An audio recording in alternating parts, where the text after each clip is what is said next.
Hello everyone, আজকে আমাদের mentor start question ব্যাংকের ফার্স্ট চ্যাপ্টার। তো ফার্স্ট চ্যাপ্টারে মূলত আমাদের নাম্বারস নিয়ে কথা বলা হয়েছে। এখানে ইন্টিজার আছে, পজিটিভ নাম্বারস আছে, নেগেটিভ নাম্বারস আছে, অড ইভেন আছে, কনজিকিউটিভ আছে। তো আমরা মূলত নাম্বারস গুলো নিয়ে আজকে আলোচনা করবো। আমাদের টোটাল এই চ্যাপ্টারে 52টা ম্যাথস আছে। তো দেরি না করে শুরু করা যাক। তো আমাদের ফার্স্ট ম্যাথে কি বলেছে? ফার্স্ট ম্যাথে বলেছে যে which of the following must be odd, even into even. তিনটা অপশন দেওয়া আছে, even into even, odd into odd and even plus odd. তো এই ধরনের ম্যাথমেটিক্স গুলোতে কিছু সিস্টেম আমাদেরকে ফলো করতে হয়। এই দুইটা দুইটা দুইটা অ্যাকচুয়ালি সিস্টেম আছে। একটা হলো অ্যাডিশনের জন্য আর একটা হলো মাল্টিপ্লিকেশনের জন্য। সো অ্যাডিশনের জন্য আমাদেরকে একটা ফর্মুলাস মনে রাখতে হবে, আর মাল্টিপ্লিকেশনের জন্য। তো তাহলে আমরা যদি প্রথমে মাল্টিপ্লিকেশনের কথা চিন্তা করি, তাহলে আমরা যদি একটু দেখি মাল্টিপ্লিকেশনে কি হয়। ইভেন এবং অড এর মাল্টিপ্লিকেশনের ক্ষেত্রে যদি আমরা আসি, আমাদেরকে মনে রাখতে হবে কোন একটা মাল্টিপ্লিকেশনে যখন ইভেন এন্টার করে, একটা ইভেন এন্টার করবে, তাহলে ফুল রেজাল্টটা বা ফুল প্রোডাক্টটা আমার কি হবে? আমার ইভেন নাম্বার হয়ে যাবে। জাস্ট একটা, লাইক তোমার কাছে 10টা ডিফারেন্ট নাম্বার আছে এবং প্রত্যেকটা মাল্টিপ্লাই করতে হবে। সো তোমার ওর মধ্যে যদি 10টার মধ্যে 9টা অড নাম্বার আছে আর একটা ইভেন নাম্বার আছে, তো তুমি যখন 10টার মাল্টিপ্লিকেশন করবে তখন কিন্তু কি হবে? তোমার পুরো 10টার যখন মাল্টিপ্লিকেশন করতেছো জাস্ট একটা ইভেন নাম্বারের জন্য, কিন্তু পুরো ফাইনাল প্রোডাক্টটা কিন্তু তোমার ইভেন নাম্বার আসবে। ঠিক আছে? তো এটা হলো ফার্স্ট অফ থিংস আমার ইভেনের ক্ষেত্রে মনে রাখতে হবে। আর যদি সেই জায়গায় কোনো ইভেন না থাকে, সবগুলো নাম্বার অড হয়, তাহলে কিন্তু তোমার প্রোডাক্টের রেজাল্টটা কিন্তু কি আসবে? অড নাম্বার আসবে। ওকে, তার মানে কি, if there is any even product will be even. Okay, প্রথম জিনিস। ওকে, এই জিনিসটা আমাকে must, product will be even, এই জিনিসটা আমাকে মাস্ট মনে রাখতেই হবে। ওকে, এবার আসি সেকেন্ডের ক্ষেত্রে। সেকেন্ডের ক্ষেত্রে কি আছে? সেকেন্ডে হলো আমার অ্যাডিশনের ক্ষেত্রে। অ্যাডিশনের ক্ষেত্রে আমাদেরকে দুইটা সিস্টেম আছে। নাম্বার ওয়ান হলো সেম ক্যাটাগরি নাম্বার, লাইক দুইটাই তোমার হতে পারে ইভেন নাম্বার অথবা দুইটাই অড নাম্বার। সো এরকম যখন তুমি সেম ক্যাটাগরির নাম্বার যোগ করতেছো, অ্যাডিশন করতেছো, তখন কি হবে? তোমার ফাইনাল রেজাল্টটা কি হবে? ইভেন হবে। আবার বলতেছি, সেম ক্যাটাগরির নাম্বার দুইটা যখন অ্যাডিশন করা হয় তখন ফাইনাল রেজাল্টটা কি হয়? ইভেন নাম্বার হয়। আর তারা যদি ডিফারেন্ট ক্যাটাগরি থাকে, লাইক ইভেন প্লাস অড, তখন কিন্তু সেটা ফাইনালি অড হয়ে যাবে। Okay, so so if both are same in addition answer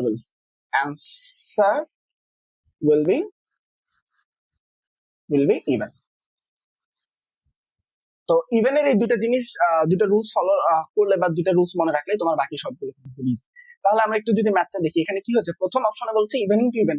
আমরা আগেই বলে নিয়েছি যে একটা ইভেন যেখানে এন্টার করলে কি হয়? যে পুরোটা ইভেন হয়ে যায়। এখানে দুটো ইভেন, সো এটা অবশ্যই একটা ইভেন নাম্বার, কিন্তু আমাকে বলেছে which one must be odd number, right? So এটা বাদ। এরপর আসি অড ইনটু অড। দেখো এখানে কিন্তু কোনো ইভেন এন্টার করে নাই। সো যেহেতু কোনো ইভেন এন্টার করে নাই, দুটেই কি আছে? Odd number. সো ইয়েস, এটা অবশ্যই অড হবে। থার্ড ওয়ান দেখো কি বলেছে? Even plus odd. Even plus odd, তার মানে দুটো সেম ক্যাটাগরি না, দুটো ডিফারেন্ট ক্যাটাগরি। সো দুটো ডিফারেন্ট ক্যাটাগরি কি হবে? অড হবে। তার মানে 2 and 3 will be my answer. এই যে 2 and 3 only. ওকে, একের অ্যান্সার হলো সি। এর পরেরটা যদি আমরা দেখি, নাম্বার 2 তে কি বলেছে? If x is not a negative number, তার মানে কি এটা একটা নেগেটিভ নাম্বার না। তার মানে এটা কি হতে পারে? এটা হতে পারে 0 অথবা positive number. First of all, যখন বলতেছে কোনো একটা নাম্বার নেগেটিভ না, তখন তার হাতে দুটো অপশন ফাঁকা থাকে। এক হলো হয় 0, না হলে either 0 or positive number. So আমরা যদি চিন্তা করি, 0 হতে পারে এক্স ইজিক্যাল টু 0 অথবা x is equal to positive number. এখন কি বলছে? What is the maximum possible value of 2 minus 3x? 2 minus 3x, দেখো এই মাইনাসের পোর্শনের জন্য কি কোন একটা ভ্যালু রিডিউস হয়, তাই না? যখন আমরা, দেখো ভ্যালু রিডিউস এবং কখন হয়? যখন আমরা মাইনাস করি অথবা যখন আমরা ডিভাইড করি। তো আমার ডিভিশন এবং সাবট্রাকশনে কি হচ্ছে? ভ্যালু রিডিউস হচ্ছে। আর আমি যদি উল্টা দিকে চিন্তা করি, ভ্যালু ইনক্রিজ কখন হয়? যখন আমরা অ্যাডিশন করি অথবা মাল্টিপ্লিকেশন করি। ঠিক আছে?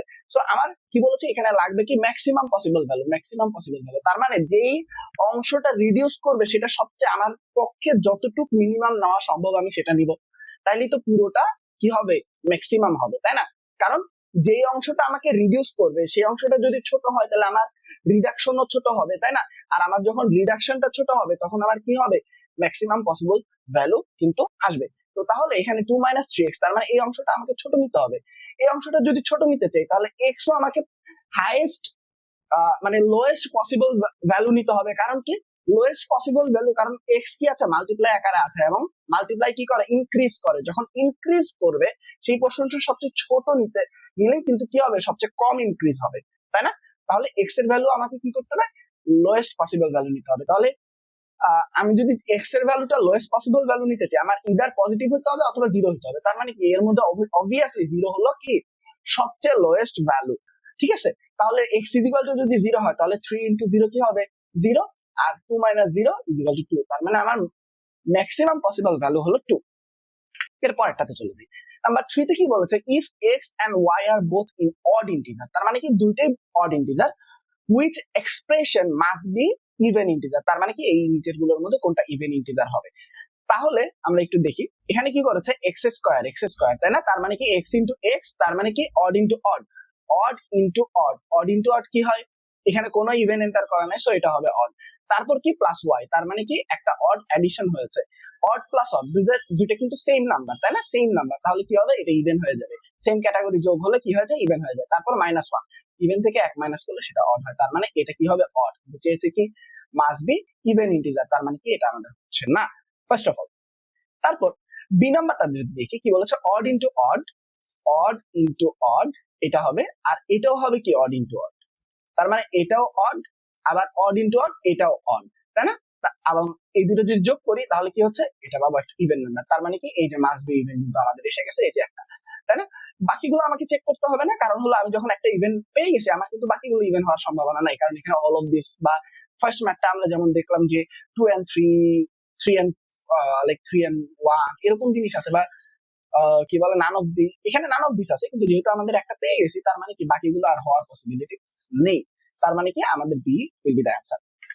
নাম্বার 4 কি বলেছে the sum of 6 consecutive odd number exceed twice the largest by 38। এটা আমাকে একটু স্টেপ বাই স্টেপ চিন্তা করতে হবে। ফার্স্টে কি বলেছে the sum of 6 consecutive odd numbers, তার মানে কি আমরা প্রথমে কনজিকিউটিভ 6টা অড নাম্বার লিখি, প্রথমটা যদি x হয় তারপরটা x + 2, x + 4, x + 6, x + 8, x + 10, total কয়টা হলো 3 3 6, তার মানে কি 6টা অড নাম্বার, অড নাম্বারটা কনজিকিউটিভ অড নাম্বারস আমরা রাখলাম। তারপর কি বলেছে এটার সাম যোগফল, তাহলে আমরা যোগ করে ফেলি, তাহলে 6x প্লাস 6 4 10, 8 2 10, 10 10 20 আর 20 30, তার মানে কি 30। এটা কি এক্সিডস বড় হয়, কার থেকে বড় হয় টুয়াইস দ্য লার্জেস্ট, লার্জেস্ট কি x + 10 অবভিয়াসলি, তার মানে x/10 এর থেকে টুয়াইস মানে ডাবল বড় হয়, তার মানে 2 × x + 10। এবার বাই 38, তার মানে কি 38 বড় হয়, তার মানে এই লার্জেস্টটাকে আমি ডাবল করলেও কি হচ্ছে আমার এইটা মানে আমার সামেশনটা এখনো 38 বড় থাকতেছে, তার মানে আমি যদি ইকুয়াল করতে চাই তাহলে কি করতে হবে আমার এই অংশের সাথে 38 যোগ করতে হবে। এখন আমরা যদি এটা সলিউশন করি তাহলে কি হচ্ছে 6x প্লাস 30 ওই পাশে নিয়ে গেলাম -30 হয়ে গেল, তাহলে 6x is equal to 2x plus 20 plus 38 minus 30, তাহলে কি হচ্ছে এটা যদি আমি করি তাহলে হবে 28, আর এই পাশে আসলে এটা হয়ে যাবে 4x, তাহলে 4x is equal to 28, তার মানে কি x is equal to 7, এই 2x টা এই পাশে এসেছে মাইনাস হয়ে গেছে, তাহলে x is equal to 7, তার মানে কি আমার x এর ভ্যালু আসছে 7। আমাকে অ্যানসার কি বের করতে হবে find the sum of 6 numbers, তার মানে কি সামটা বের করতে হবে। তাহলে x এর ভ্যালু যেহেতু পেয়ে গেছি, এটা সাম ছিল না, তো সামের সাথে আমি x এর ভ্যালু বসাই দেই, তাহলে 6 7 দা কত 42 plus 30 is equal to 72। hope it is easy, so আমাদের অ্যানসার হলো 72। এবার আসি নাম্বার 5। নাম্বার 5 এ কি বলেছে if n and p are both odd number, তার মানে কি n and p both are odd, which of the following must be an even number, তার মানে কি কোনটা ইভেন নাম্বার হবে। সেম ম্যাথ তাহলে করা যাক। প্রথমে দেখো odd প্লাস odd কি হবে, সেম ক্যাটাগরি যোগ হয়েছে ইভেন হয়ে যাবে, ইভেনের সাথে 1 যোগ করলে odd হয়ে যায়, তাই না? তাহলে কি হচ্ছে এটা odd, তার মানে কি মাস্ট বি ইভেন, হচ্ছে না সেটা বাদ। এবার n into p, odd into odd, so খুব সিম্পল ব্যাপার, এখানে কোনো ইভেন এন্টার করা নাই, সো এটা odd নাম্বার, সো এটাও বাদ।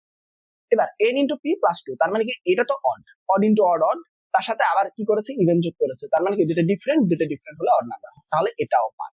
এবার n plus p, তার মানে odd plus odd, দেখো খুব সিম্পল, odd plus odd যখন যোগ করা হয় তখন কি হবে ইভেন হবে, দুটো সেম ক্যাটাগরি হয়েছে, তার মানে কি মাস্ট বি ইভেন নাম্বার, আমরা পেয়ে গেছি n plus p will be the answer, number D. এখন কথা হলো পরেরটা যদি তোমরা চেক করতে চাও করে নিতে পারো, এটা অ্যান্সার হবে না। তারপর number 6, the average of 4 consecutive odd positive integers is always, an odd number divisible by 4, an even number both b and c, either b or c. So আমাদেরকে একটু চিন্তা করতে হবে। প্রথমে কি বলেছে, the average of 4 consecutive odd positive integer. তার মানে কি প্রথমে আমার সামেশন বের করতে হবে, তারপর কয়টা, যেহেতু 4টা কনজিকিউটিভ আছে তাহলে 4 দিয়ে ডিভাইড করতে হবে, তাই না? এভারেজ বের করার ফর্মুলা কি, summation of the numbers divided by number of the numbers, তাই না? তো সামেশনটা আমাকে বের করতে হবে। সামেশনটা যদি আমরা বের করতে চাই তাহলে সামেশনের ক্ষেত্রে কি আছে, তো আগে নাম্বার গুলো 4টা ধরি, x, x plus 2, x plus 4 and x plus 6। এখন কোশ্চেন হতে পারে যে দুই দুই করে কেন বাড়তেছে, কনজিকিউটিভ তো 1 1 করে বাড়ে। এখানে আমাদেরকে একটা জিনিস খেয়াল রাখতে হবে, কনজিকিউটিভ 1 1 করে বাড়ে কিন্তু কনজিকিউটিভ ইভেন অথবা অড 2 2 করে বাড়ে। কেন? কারণ চিন্তা করো, প্রথম ইভেন নাম্বার কি 2, তারপর একটা কত 4, তার মানে 2 আর 4 এর মধ্যে ডিফারেন্স কত 2, তারপরটা কি 6, তার মানে ডিফারেন্স কত 2, তার মানে কি 2 2 করে ডিফারেন্স হচ্ছে, সো 2 2 করে বাড়ে। কিন্তু তুমি যদি নরমাল কনজিকিউটিভ ইন্টিজারের কথা চিন্তা করো, নরমাল কনজিকিউটিভ ইন্টিজারে কি হয়, 1 1 করে বাড়ে। যেমন 1 এর পরে 2, তার মানে কি ডিফারেন্স কত 1, তারপর 3, ডিফারেন্স কত 1, তারপর 4, তারপর ডিফারেন্স কত 1, সো 1 1 করে বাড়ে। তাহলে আমাদেরকে কি চিন্তা করতে হবে, 2 2 করে এই কারণে ইনক্রিজ হয়েছে। সো আমরা 4টা নিলাম এবং 4টা সামেশন যদি করি তাহলে 4x প্লাস 10 প্লাস 12, ওকে 12। এটার কি, এইটার আবার কি বলছে, এভারেজ। এভারেজ তাহলে 4 দিয়ে ডিভাইড করতে হবে, তাহলে 4 দিয়ে যদি ডিভাইড করি আমি পাবো হলো x প্লাস 3, x প্লাস 3। এবার বলছে এইটা কি অলওয়েজ ইন্টিজার হবে না কি হবে বের করতে হবে, বা ডিভিজিবল বাই 4।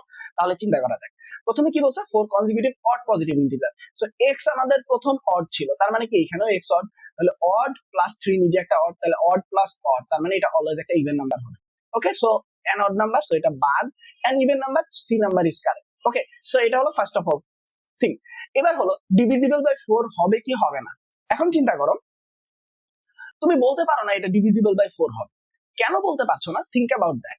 ধরো x এর ভ্যালু যদি তোমার হয় 3, x এর ভ্যালু হয় 3, হতেই পারে, কারণ বলছে কি কনজিকিউটিভ অড ইন্টিজার, তাই না? সো x এর ভ্যালু হতে পারে 3, সো x এর ভ্যালু যদি 3 হয়, 3 প্লাস 3 কত হয় 6, 6 কে কিন্তু তুমি 4 দিয়ে ডিভাইড করতে পারো না। সো নট ম্যান্ডেটরি এটা ডিভিজিবল বাই 4 হবে। সো তাহলে আমাদের বি নাম্বারটাও কি হচ্ছে না। তো বি নাম্বারটাও যেহেতু হচ্ছে না, তার মানে কি বোথ বি এন্ড সি হবে না, ইদার বি অর সি, তার মানে তাও হবে না, কারণ বি একদমই ইম্পসিবল ভ্যালু। তার মানে কি আমাদের হবে কি এটা একটা ইভেন নাম্বার। ওকে, তাহলে নেক্সটটা দেখা যাক। নাম্বার 7, নাম্বার 7 কি বলেছে, if n is an even integer which of the following must be an odd integer। তাহলে কি n হলো কি একটা ইভেন ইন্টিজার, তার মানে কোনটা অড ইন্টিজার হবে। তাহলে শুরু করা যাক, n যদি ইভেন হয় তাহলে odd into even, even enter করছে তার মানে এখানে ইভেন হয়ে যাবে -2, তার মানে ইভেন মাইনাস ইভেন, সো এটা হবে কি ইভেন। ওকে, গেল, তার মানে কি অড এটা হচ্ছে না, সো এটা বাদ। তারপরটা যদি চিন্তা করি, n ইভেন -2 মানে even minus even, same category number, তাহলে এটা হবে ইভেন, আর মাল্টিপ্লিকেশনে ইভেন ঢুকে গেছে তার মানে টোটাল ইভেন হবে, কিন্তু যেহেতু অড চেয়েছে সো এটাও বাদ। এবার এটার ক্ষেত্রে আসি, এটা একটু আমাদের ছোট করে নিতে হবে একটু। যদি আমরা এই অপারেশনটা কমপ্লিট করি তাহলে 8 দিয়ে ডিভাইড করলে আমার आंसर আসবে 2x plus 3, 2x plus 3। এবার 2x plus 3 এর জন্য চিন্তা করব, তো এটা তো একটা ইভেন নাম্বার, এটা কনফার্ম, কারণ 2 নিজেও একটা ইভেন, x ও ইভেন, দুটো মাল্টিপ্লাই হয়েছে, তাহলে এটা একটা ইভেন নাম্বার। তার সাথে কি হয়েছে, 3 যোগ হয়েছে, তার মানে অড যোগ হয়েছে, তার মানে দুটো ডিফারেন্ট যোগ হয়েছে, তার মানে কি এটা মাস্ট বি একটা অড নাম্বার, রাইট? এটা একটা অড নাম্বার। তো এটাই আমাদের आंसर হবে, বাকিগুলো নিয়ে আমাদের চিন্তা করতে হবে না, কারণ এখানে ওই বি আর সি, ইদার বি আর সি, অন্য কোনো কিছু নেই, তাই না? তার মানে এটাই आंसर। চাইলে তোমরা এটা ট্রাই করে দেখতে পারো, কিন্তু এটা মাস্ট বি অড নাম্বার হবে না। ওকে, এবার নাম্বার 8, নাম্বার 8 এ কি বলেছে আমরা যদি একটু দেখি। নাম্বার 8 এ আমাদের যে জিনিসটা আছে, একটু আমরা নাম্বার 8টা একটু ক্লিন করে নেই, কারণ এখানে আগে থেকে ছিল, sorry for that. Number 8, okay, so number 8 এ কি বলেছে, if x is an odd integer for which of the following equation must be y an even integer। তার মানে কি x হলো কি একটা অড ইন্টিজার, ওকে, কোনটার জন্য y হবে ইভেন ইন্টিজার। এতক্ষণ আমরা কি করলাম, ফুল ইকুয়েশনের অ্যানসারটা কি হতে পারে, ইভেন না অড, আমরা সেটা বের করলাম। কিন্তু এখন আমাদেরকে কি করতে হবে, আমরা একটা অংশ বা একটা নাম্বার সি এটা অড হবে না ইভেন হবে এটা বের করতে হবে, আমাদের ইকুয়েশনটা দেওয়া আছে। তাহলে একই ম্যাথ, একই টাইপ অফ ম্যাথ, কিন্তু একটু ডিফারেন্ট ক্যাটাগরি, একটু ঘুরে দিয়েছে, ঠিক আছে? তাহলে দেরি না করে একটু আমরা দেখে ফেলি। প্রথমে কি বলেছে, x into y is equal to 5, okay, x into y is equal to 5। তাহলে আমরা যদি বেসিক নিয়ে একটু চিন্তা করি, x কি বলেই দিয়েছে, x একটা অড, তাই না? তার মানে এখানে অলরেডি একটা অড আছে। এবার y চিন্তা করি, y যদি ইভেন নাম্বার হয়, তাহলে odd into even final result হওয়ার কথা কি, অবভিয়াসলি ফাইনাল রেজাল্ট হওয়ার কথা ছিল একটা ইভেন নাম্বার, তাই না? কারণ ইভেন মাল্টিপ্লিকেশনে এন্টার করলে সেটা ইভেন নাম্বার হয়ে যায়। বাট দ্য ফ্যাক্ট এখানে কিন্তু অ্যান্সার একটা অড নাম্বার আছে, তার মানে কি ওয়াই কখনো একটা ইভেন নাম্বার হইতে পারে না, সো এটা বাদ। কারণ এখানে বলছে কি y must be an even number. এবার এইটার ক্ষেত্রে যদি দেখি, এক্স কি, এক্স হলো অড, আর অ্যান্সারে কি আছে, অ্যান্সার একটা ইভেন। তার মানে অ্যান্সার আমরা যদি ইভেন হতে চাই, আমরা কি বলেছি, দুটো সেম ক্যাটাগরি যোগ করতে হবে। তো দুটো সেম ক্যাটাগরি যদি আমরা যোগ করি তাহলে কি হবে, ওয়াইও আমাদের কি হতে হবে, অড হইতে হবে। তাহলে তো দুটো সেম ক্যাটাগরির আমার অ্যাডিশন হচ্ছে, সো তার মানে এইটাও বাদ, ওয়াই কিন্তু ইভেন নাম্বার হচ্ছে না। এর পরেরটা আমরা যদি দেখি, x plus 2y equal to 7, তার মানে কি এটা একটা অড নাম্বার এবং এখানে দেওয়া আছে অড নাম্বার। তার মানে কি এক্স ওয়াই কে কি হইতে হবে, ইভেন হইতে হবে। কারণ কি আমরা জানি দুইটা ডিফারেন্ট ক্যাটাগরি যখন যোগ করা হয় তখন সেটা কি হয়, তখন সেটা কি হয়ে যায়, সেটা কিন্তু অড হয়ে যায়। তার মানে এখানে একটা অ্যাডিশন আছে এবং অলরেডি অড প্রেজেন্ট, তাই না? অলরেডি অড প্রেজেন্ট, তার মানে কি ডিফারেন্ট ক্যাটাগরি হইতে হলে তাহলে আরেকটা কি আসতে হবে, ইভেন। তার মানে 2y হলো একটা ইভেন নাম্বার। এখন একটু, তার মানে কি আমরা ঠাস করে চিন্তা করবো যে হ্যাঁ এই তো আমরা পেয়ে গেছি, তার মানে এটাই answer? No, wait a minute. দেখো 2y একটা ইভেন, এখন চিন্তা করো y যদি অড হয় তাও 2y ইভেন হবে, কারণ 2 নিজে একটা ইভেন নাম্বার এবং মাল্টিপ্লিকেশন অবভিয়াসলি একটা ইভেন নাম্বার হবে। আবার y যদি ইভেন হয় তাও কিন্তু এটা ইভেন নাম্বার হবে। তার মানে আমি শিওর করে বলতে পারতেছি না y ইভেন না অড, কিন্তু আমাকে এখানে বলছে must y B an even, right? So তাহলে এটা অ্যান্সার হবে না। তারপরটা যদি আমরা দেখি, 2x plus y is equal to 6, তার মানে কি 2x, x একটা অড নাম্বার, তার সাথে 2 মাল্টিপ্লাই হয়েছে, ইভেন মাল্টিপ্লাই হয়েছে, তার মানে এটা টোটালি একটা ইভেন নাম্বার হয়ে যাবে, রাইট? আর y ইটসেলফ কি আমরা জানি না, আর 6 এটা একটা ইভেন নাম্বার। আমরা কি বলেছিলাম, দুইটা অ্যাডিশনের ক্ষেত্রে দুইটা সেম প্যাটার্ন বা সেম ক্যাটাগরি যখন অ্যাড হবে তখন সেটা ইভেন হবে। তার মানে অলরেডি একটা ইভেন আছে, তার মানে কি y কেও ইভেন হইতে হবে। y যদি ইভেন না হয় তাহলে এখানে ইভেন নাম্বার পাওয়া পসিবল ছিলই না। তার মানে কি হচ্ছে, y একটা ইভেন নাম্বার, তার মানে y must be even number. তাহলে আমাদের এখানে অ্যান্সার হলো ডি। একটু কমপ্লেক্স ছিল আগের ম্যাথটা, বাট অনেকটা ইজি। তাহলে নেক্সট 9 নাম্বারটা আমরা একটু দেখি। If the first number in a series of consecutive odd numbers is 8 less than the last number in the series, এটা খুব ভালোভাবে চিন্তা করতে হবে। এরকম যখন একটু কমপ্লেক্স স্টেটমেন্ট দেওয়া থাকে, স্টেম গুলো একটু যখন কমপ্লেক্স থাকে তখন খুব ডিপলি এবং ভাগ করে করে পড়তে হবে, ঠিক আছে? সো কি বলছে, if the first number in a series, সিরিজের first number of consecutive odd number, সিরিজটা কিসের, consecutive odd number, 8 less than the last number in the series, তার মানে কি লাস্ট নাম্বারের থেকে 8 কম। তার মানে আমরা একটু সিরিজটা যদি কল্পনা করি, ফার্স্ট নাম্বার যদি x হয়, লাস্ট নাম্বারের থেকে ফার্স্ট নাম্বার কম, তার মানে কি সিরিজে আস্তে আস্তে নাম্বারের ভ্যালু বাড়তেছে, রাইট? তার মানে পরেরটা হবে x প্লাস 2, তারপরটা x প্লাস 4, তারপরটা x plus 6 and finally x plus 8, এবং এটাই লাস্ট নাম্বার। কেন x প্লাস 10 কেন হবে না? Think about that. বলেছে কি দুইটার লাস্ট নাম্বারের থেকে ফার্স্ট নাম্বারের থেকে লাস্ট নাম্বার কি হবে, 8 লেস হবে, কম হবে, ছোট হবে। তার মানে চিন্তা করো, আমি যদি লাস্ট নাম্বারের সাথে ফার্স্ট নাম্বারের সাথে 8 যোগ করি তাহলে তো আমি লাস্ট নাম্বারটা পাবো। তার মানে এখানে কিন্তু তাই করা হয়েছে, রাইট? তাহলে আমরা সিরিজটা পেয়ে গেলাম। কোশ্চেন হলো how many numbers are there in their series. তাহলে নাম্বার কয়টা আছে? খুব সিম্পল, 1 2 3 4 5টা, 5 number. So B will be the answer. Number 10 number ম্যাথে কি বলা হয়েছে, ইফ a b and c are 3 consecutive integer. এবার কিন্তু ইভেন অড বলে নাই, কনজিকিউটিভ ইন্টিজার বলেছে। তার মানে কি হবে, x x plus 1 x plus 2, এবং এই consecutive ইন্টিজারে a greater than b, b greater than c, which of the following has the maximum value? খুব মজার ব্যাপার, কোনটার ভ্যালু হবে ম্যাক্সিমাম। এখন আমরা যদি খুব ডিপলি একটু চিন্তা করি, আগেই বলেছি যে কোনো একটা ইকুয়েশনের ভ্যালু রিডিউস হয় যখন আমরা সাবট্রাকশন করি এবং ডিভিশন করি। কি করি? যখন আমরা সাবট্রাক্ট করি এবং ডিভিশন করি। তা আর ইনক্রিজ হয় যখন আমরা অ্যাডিশন করি এবং মাল্টিপ্লিকেশন করি। তার মানে আমার যেহেতু লাগবে কি, আমার এখানে লাগতেছে কি সব ম্যাক্সিমাম ভ্যালু, তার মানে আমাকে কি করতে হবে, তার মানে আমাকে এখানে যে তিনটা নাম্বার আছে তার মধ্যে ম্যাক্সিমাম ভ্যালু গুলা ইদার মাল্টিপ্লিকেশনে রাখতে হবে অথবা অ্যাডিশনে রাখতে হবে। আর যেগুলা লোয়েস্ট ভ্যালু হাইয়েস্ট ভ্যালু আছে তার মানে কি ম্যাক্সিমাম ভ্যালু গুলো আমরা কি রাখবো, ম্যাক্সিমাম ভ্যালু গুলা ইদার আমরা মাল্টিপ্লিকেশন অথবা অ্যাডিশনে রাখবো, আর মিনিমাম ভ্যালু গুলা আমরা কি রাখবো, ডিভিশন অথবা সাবট্রাকশনে রাখবো। তাহলে ফাইনাল রেজাল্ট কি হবে, আমাদের ম্যাক্সিমাম হবে। তাহলে চিন্তা করি এখানে দেখো সবগুলোতেই হয় অ্যাডিশন আছে নাহলে ডিভিশন আছে, মাল্টিপ্লিকেশন এবং সাবট্রাকশন নাই। ওকে, যেহেতু মাল্টিপ্লিকেশন সাবট্রাকশন নাই তাহলে আমরা ওগুলো নিয়ে চিন্তা করবো না, আমরা অ্যাডিশন এবং ডিভিশন নিয়ে চিন্তা করবো। তো এখন আমরা যদি অ্যাডিশনের ক্ষেত্রে আসি, তাহলে অ্যাডিশনে কি হবে, অ্যাডিশনে আমাকে সবচেয়ে হাইয়েস্ট ভ্যালু গুলো অ্যাড করতে হবে। তাহলে এখানে আমাদের সবচেয়ে হাইয়েস্ট ভ্যালু কোনগুলো, এ এবং বি। তার মানে আমাকে সহজ হিসাব অ্যাড করবো কি, এ এন্ড বি। তো আমরা যদি একটু দেখি, এই যে এ আর বি এই দুটো এখানে অ্যাড হয়েছে, আর কোথাও কি এ এন্ড বি অ্যাড হয়েছে, নাই, তাই না? তার মানে এ এন্ড বি আর কোথাও নাই। এবার আমরা যদি দেখি সবচেয়ে লোয়েস্ট ভ্যালু কোনটা, সি। সবচেয়ে লোয়েস্ট ভ্যালু কোনটা, সি। তার মানে লোয়েস্টটা হবে ডিভাইডে, তো লোয়েস্টটা যদি আমরা ডিভাইড করি তাহলে কি হবে, সি হলো ডিভাইডে। সো আমাদের অ্যান্সার হবে নাম্বার এ।